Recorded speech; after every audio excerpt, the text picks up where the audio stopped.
kemi zhvendosur në hapësirën e intervistës. Kam kënaqësinë të kem në studio zotin Shpend Ahmeti, ai është kryetari i Komunës së Prishtinës. Mirë se erdhët. Mirë se ju gjejmë.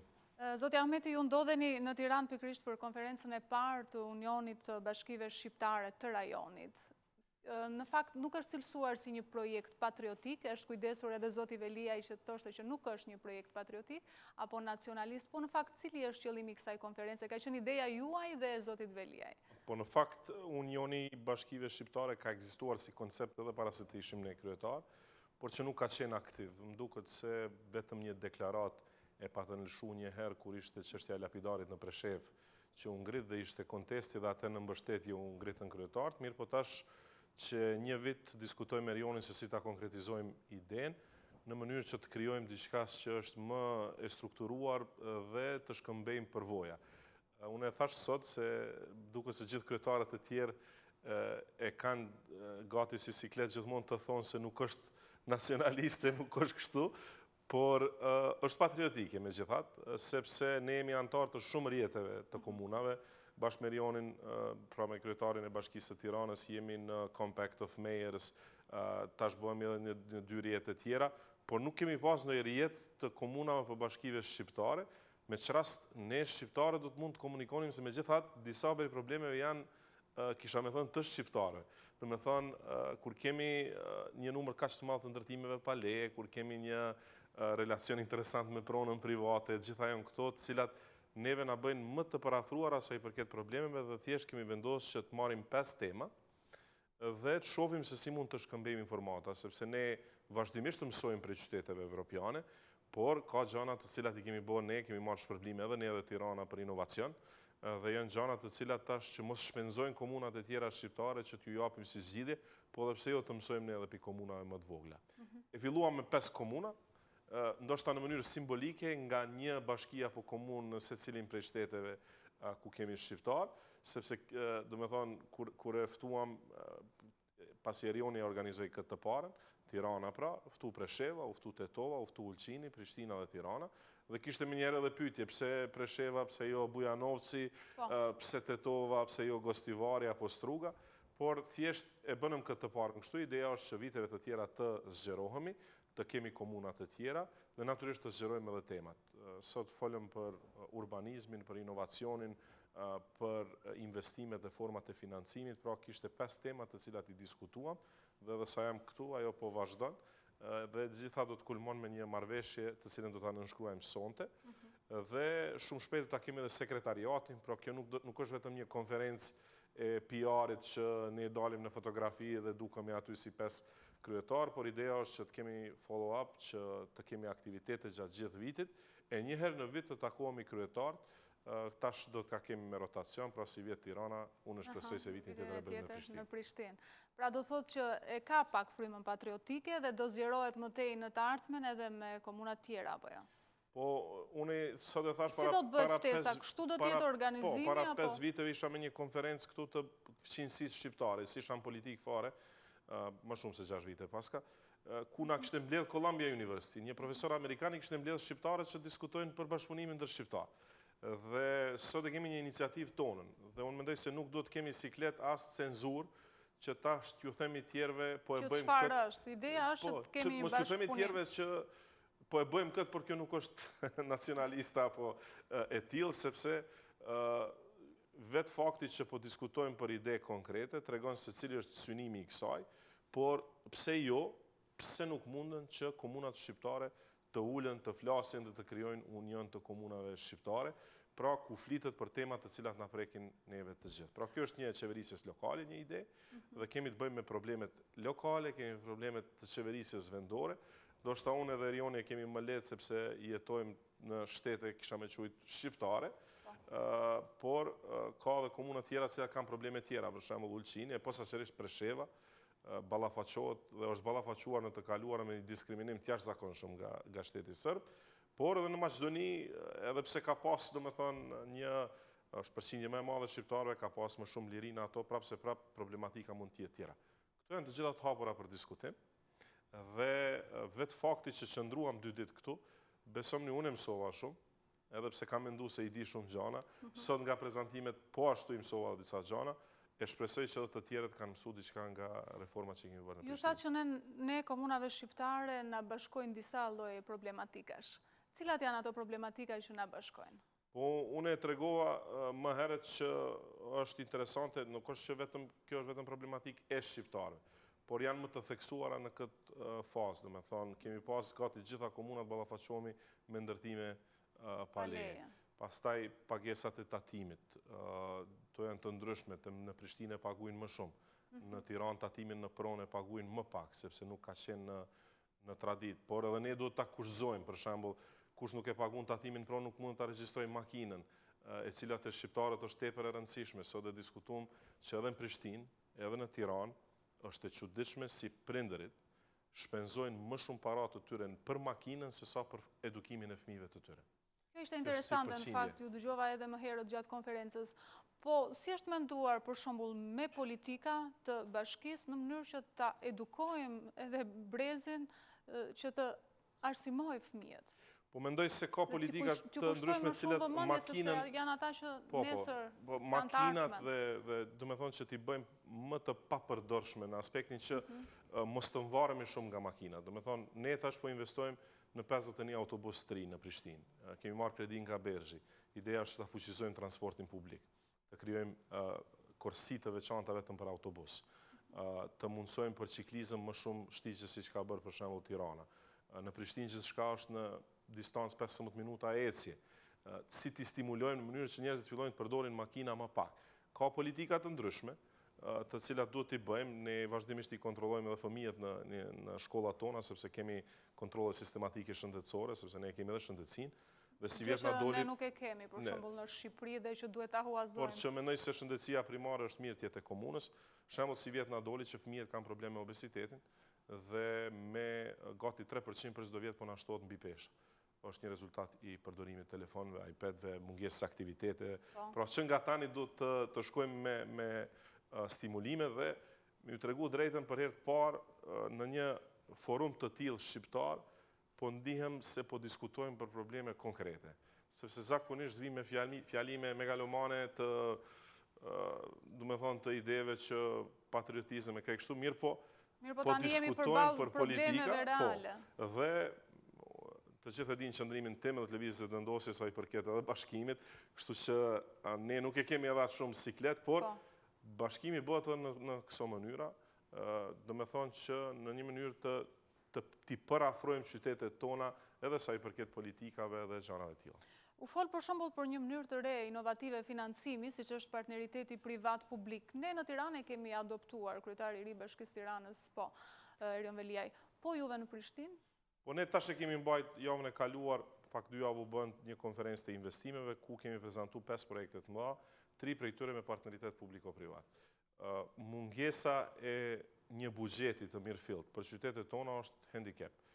Dhe ne e krahasuam sot, Prishtina e ka dikun 60 milion euro buxhetin, Tirana e ka dikun rreth $80 milion, tash $87 milion, ndërsa hajde pe krahasojmë Tiranën me Zagrebin që është popullata prafërsisht e njëjtë. Zagrebi ka 1.1 miliard euro dhe po ashtu ka qarkullim nga ndërmarrja publike 1 miliard. Pra diku 20 fishi i Tiranës buxheti i Zagrebit. Dhe natyrisht se nuk jemi në konkurrencë me Zagrebin, pra ne duhet të gjejmë metoda alternative të financimit. Një ndërto është partneriteti publiko-privat, mirë po me kujdes që të mbrohet interesi publik, sepse shumë shpesh kjo PPP-ja mund të degradoj, do me thonë, në interesat të sektorit privat. Po kur definohen mirë synimet e juaja si komunë, bashki, si qytetar, atëherë mund të mbahen edhe në kontroll. Për shembull, edhe Tirana dhe Prishtina duam të ndërtojmë shkolla. Por nuk kemi mundësi, për shembull, ne i kemi 2-3 milion euro në vjet për shkolla, po të nisim një shkollë, do e përfundojmë për 2 vjet e gjysmë një shkollë. Ndërsa kemi nevojë për shembull për 10 shkolla. Mundësitë e huazimit nuk i kemi.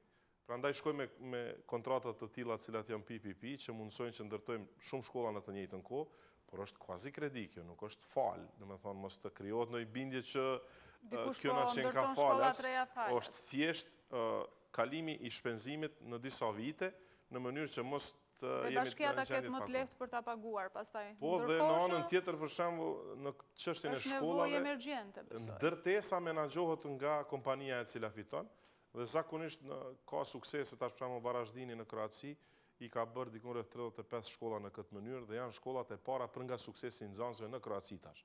Kanë fituar shumë shpërblime dhe ndërtesa menaxhohet nga sektori privat, nga kompania, për aq vite sa është koncesioni, ndërsa arsimi dhe softveri, kisha me quajtur unë, menaxhohet nga vetë komuna dhe institucioni publik.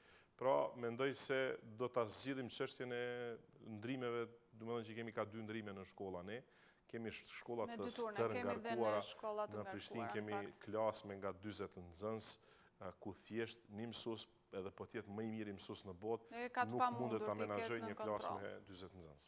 Po, projekte të tjera ju diskutuat gjithashtu edhe në çështjen e mjedisit, urbanistikës, kultura dhe arti. Çfarë projekte konkrete u diskutuan? Nganjëherë na duket vetë edhe pak si shumë ambicioz, për shkak se është me të vërtetë nuk pretendojmë që do ta ndryshojmë që s'do të ketë më probleme në qytetet tona. Natyrisht se do të kemi probleme edhe pas neve. Por ideja është që ta fusim në binar një zhvillim tjetër të qyteteve tona, ajo është që qytetet i bëjmë më të jetueshme. Ne në Prishtinë kemi 46.000 ndërtime pa leje, prej vitit 99. 15.000 leje gjatë gjithë historisë, 46.000 pa leje. Dhe vështirë tash kur i kemi ndalë ndërtimet pa leje që të kthehemi në një sistem normal të planifikimit, por duhet ta bëjmë. Kështu që unë nuk kam dyshimin se ne pretendojmë bëjmë Vienës, më thonë brenda 2-3 viteve, por që ta kemi një luftë ndaj këtyre padrejtësive dhe ta mendojmë planifikimin e mirë, patjetër se duhet. Duam që ta zvoglojmë ndotjen në qytetet tona dhe këtë jo vetëm si deklarativisht, por edhe ta masim. Ne e masim në Prishtinë me 6 matës të ajrit në lagje dhe kemi në web faqe live që çdo qytetar ta shoh. Edhe po t'jenë të këqija, javën e kaluar patëm një ngritje të jashtëzakonshme të ndotjes. Dhe këtë duhet ta dinë të krejt, sepse kjo nuk është as sukses apo mos suksesi imi, por qytetarët duhet të vetëdijsohen që ka disa gjëra të cilat na ndotin ambientin dhe kur smuhemi dimrit nuk është rezultat që thon u smu ish një grip, po është rezultat i ndotjes dhe kemi kosto të jashtëzakonshme të shëndetësisë. Po mbjellim druj, po e zvoglojmë betonin, do t'i zvoglojmë makinat, ta shtojmë transportin publik, gjitha janë këto politikat cilat ne duhet t'i ndërmarrim në mënyrë që qytetet tona të përmirësojnë jetën. Tirana ka një plan ambicioz, mbjelljen e 2 milion drujve në një rreth të gjelbër që po e quajmë Tiranës. Po të më pyesësh sot, mund të them se gati e pa imagjinueshme se mund të realizohet.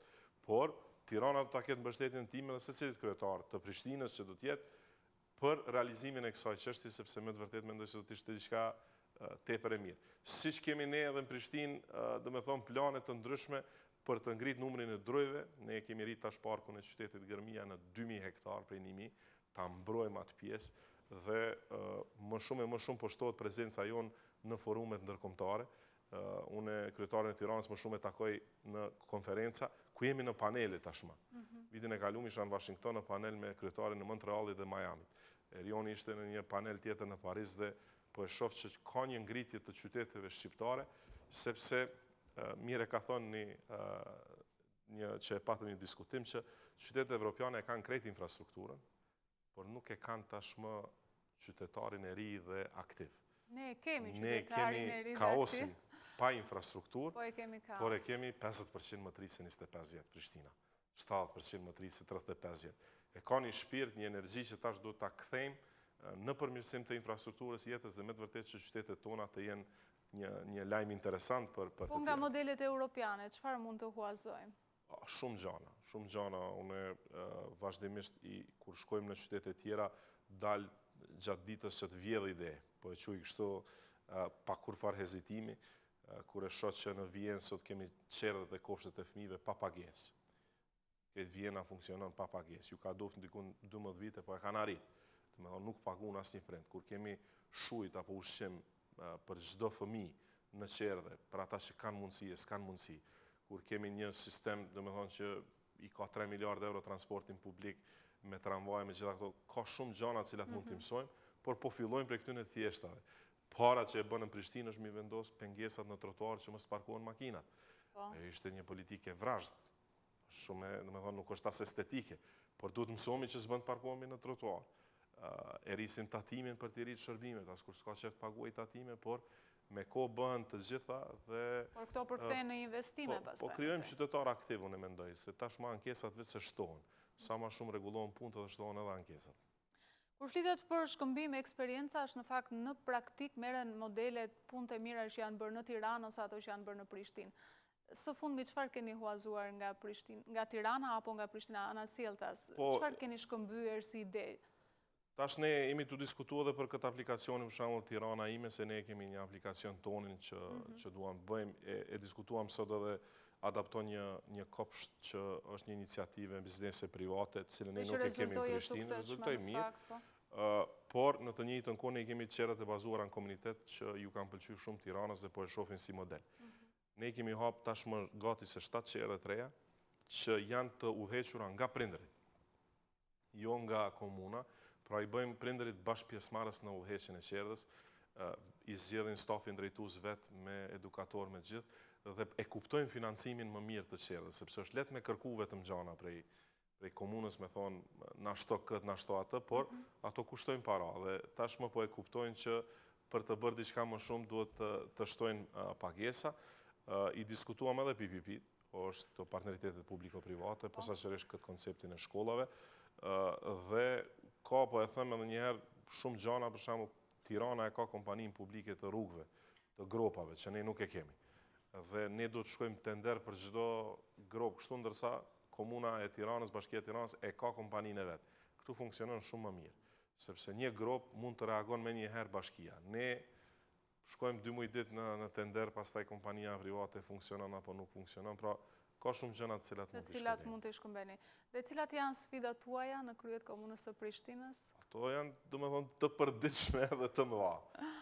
Keni ndonjë projekt të madh? Po, domethënë tashmë i kemi prezantuar 5 projekte të mëdha që ne shpresojmë t'i realizojmë në vitet në vijim. Përfshi këtu stacionin e ri të autobusëve, përfshi këtu pishinën olimpike që duam ta ndërtojmë. Ne kishim 2 notus olimpik në olimpiadën e fundit, ndërsa nuk kemi pishinë olimpike për të trajnuar ata. Tregun e ri të Prishtinës, garazhin më të madh nën Tokso në qendër të Prishtinës me 900 vend parkime. Pra, këto janë projekte më investive, ndërsa vazhdojmë. Është në kohë si projekte? Po. Por nëse kemi investime për edhe sektorit privat, atëherë do të mund t'i bëjmë shumicën në kohë paralele, kisha me thujt, ndërsa ne vazhdojmë me politikat sociale. Vazhdojmë që jemi komuna vetme që ju jep qumsht fëmijëve klasën 1-5, kifle, qendrat më të mira të mjekësisë familjare, tashmë konkurrojmë edhe me sektorin privat, analizat më të mira të gjakut në Prishtinë mund t'i bëni në institucionet e komunës. Unë i përmendi shumë shpesh shërbimet stomatologjike, 4 euro gjysmë me rregullu dhëmbin janë në Prishtinë dhe për këto mburemi që e kemi mujt me arrit, gjithmonë në konceptin tonë social-demokrat që të shtojmë institucionet publike dhe të shtojmë cilësinë e shërbimeve që ne i japim dhe të luftojmë për barazitë qytetare. Po jeta kulturore e Prishtinës? Unë e thash, Prishtina është e veçantë. Nga njëherë edhe sot kur bisedonim Tetova, Ulqini, më afër e kanë pas Prishtinën gjithmonë se sa Tiranën. Jo me distancë në kilometra, po kanë studiu në Prishtinë, e ka shpirtin e veçantë Prishtina që tashmë po bëhet atraktive edhe për tiranësit.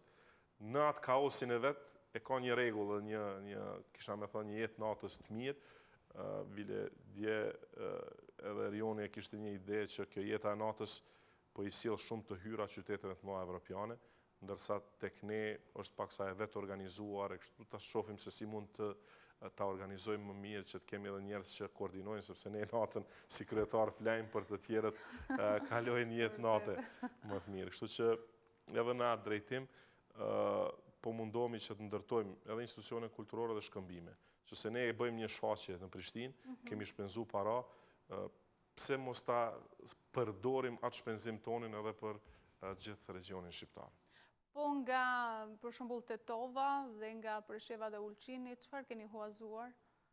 Po, Tetova ka disa gjana të cilat... Tetova Tetova është megjithatë qytet më i madh se sa Presheva dhe Ulqini, dhe ka një histori të administratës, kisha me thonë, më të mirë, dhe me Tetovën u diskutun edhe sot shumë gjana. Prej lejeve elektronike që të marrin njerëz leje të ndërtimit në mënyrë elektronike që e ka Tetova, që për shembull nuk e kemi ne ende, e Tirana e ka në implementim e sipër, pra diskutojmë për gjana të tilla.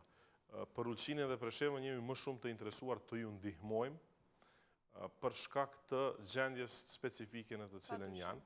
Ne me Ulqinin tash më kemi marrëveshje bashkëpunimi si Prishtinë për urbanizëm, për çështje të tilla ku ne mund t'i japim përvojat edhe ato që kemi bërë në këto 3 vitet e fundit.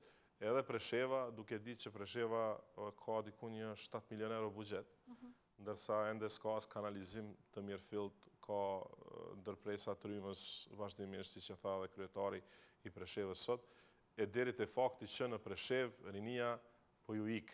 Ata vinë me studiu në Prishtinë, Tiranë dhe mbesin në Prishtinë dhe Tiranë dhe ballafaqohen me një ikje të popullatës, prandaj këto janë çështje të cilat duhet t'i diskutojmë dhe t'ju ndihmojmë.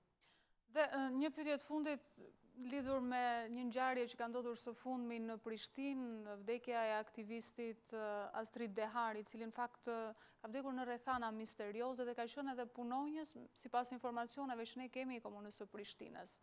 A u solidarizuan pjesëmarrësit e këtij samiti me këtë ngjarje? Unë dje ju përmenda sepse kishte interesim nga kryetarët, posaçërisht i Bashkisë së Tiranës më pyeti se të di detajet më shumë rreth kësaj ngjarje. Unë ju bëra thirrje sepse krejt Kosova është ngrit në këmbë. Kemi protesta të përditshme, protesta marshe të kërkimit të drejtësisë për Astridin. Një aktivist i ri 26 vjeçar i lëvizjes vetëvendosje, burgosët, mbahet në burg për 67 ditë pa akt akuzë, pra nuk i ngritet akt akuza, por më e keqja edhe pa u marrë në pyetje fare nga hetuesi. Domethënë për 2 muaj e gjys ndodhi një sulm në Kuvend, nëse ju kujtohet, ishte 2 ditë para demarkacionit dhe mendoj se qëllimi ishte që të prezantohet lëvizja vetëvendosje si terroriste dhe u fabrikuan gjitha ato dëshmi dhe u futën 6 djem me vashatri në burg. Por paramendone situatën kur dikush akuzohet për terrorizëm dhe nuk merret në pyetje për 2 muaj e gjys. As që janë interesuar ta kuptojnë se çka ndodh dhe Astriti ka vdek në rrethana, unë e them, të dhunshme, sepse ka vdek nga asfiksia me një objekt të fortë. Dhe tashmë diskutimi i shtetit është vetvrasje apo vrasje, 2 gjana. Ata kanë marrë në pranga, e kanë kthyr në arkivol. Pa akt akuzë, pa asnjë gjë. Është e qartë kjo punë se kush është përgjegjës. Dhe dyta, duhet të besojmë që ja ka nxonë frymën vetes me një shishe të plastikës që është vështirë e besueshme, por megjithatë ne kemi kërkuar hetim të pavarur për Astrid Dehari në mënyrë që të kuptojmë dhe tashmë është një shqetësim shumë i madh në Kosovë kjo. Prandaj ju thash edhe kryetarit Veliaj, e shpresoj që të kemi edhe deklarim nga institucionet e Republikës së Shqipërisë, sepse po flet Parlamenti Evropian, kemi deputet të Parlamentit Belg, të Partisë Socialiste atje, kemi deputet në Danimark, kemi deputet gjithandej në Evropë, Amnesty International që kërkojnë hetim të pavarur e drejtësi, do të ishte mirë që edhe ne si shqiptarë në përgjithësi edhe Republika e Shqipërisë, edhe shqiptarë të tjerë, të flasim për këtë çështje, sepse është e domosdoshme për shëndetin e shoqërisë tonë dhe për shëndetin e kombit tonë. Dhe ndoshta protestat janë të iniciuara sepse ndihen të rrezikuar pikërisht nga kjo ngjarje? Po, shoqëria civile po i organizon dhe shoqëria civile zakonisht në Kosovë nuk ka marrë hapa të tillë të protestave apo marsheve edhe pse ka qenë e zëshme për këto gjëra. Por definitivisht është një shqetësim që po vret në çdo diskutim, në çdo kafe, në çdo vend të Kosovës. Domethënë, të rinjt ulën dhe thonë çka i ndodhi. A mund të ndodhë kjo në një institucion tonin? Një institucion që ne besojmë se duhet të jetë më i sigurti. Jenë burg, është e vërtet që nuk jenë liri, por kur jenë burg, spaku është një siguri që nuk ndodhin këto gjëra sepse jenë në mbikëqyrje të vazhdueshme dhe familja Dehari është një familje patriotike, por tashmë është fëmiu i dytë që kanë humbur për një periudhë shumë të shkurtë, sepse edhe vllau i Astritit Arnori ka vdekur para 2 viteve në rrethana të paqarta, ku nuk ka asnjëherë rezultat përfundimtar të hetimit të na thonë neve familjes se çka ka ndodhur. Por ne që kemi punuar me ta, është humbje jashtëzakonshme se ka qenë me të vërtetë një djalë, unë i përmenda këto qendrat e mjekësisë familjare në Prishtinë, por Astriti ka qenë ai një djalë shumë parimor, shumë i guximshëm, se zakonisht kur desin njerëz djalin flasin më mirë për ta, por për Astritin nuk ja teprojmë. Dhe një aktivist të tillë, të ri, të ndodh kjo është demotivuese për çdo të ri që të merret edhe me politikë edhe me aktivizëm. Prandaj sot falenderoj që bëhet këtë pyetje, shfrytëzoj rastin që këtu në Shqipëri të kërkoj drejtësi për Astritin në emër të familjes, në emër të gjithë qytetarët Republikës Kosovës. Zoti Ahmeti, faleminderit. Faleminderit dhe juve për ftesë. Të nderuar miq, faleminderit dhe ju që qëndruat me Ora News. Bashkë mirupafshim.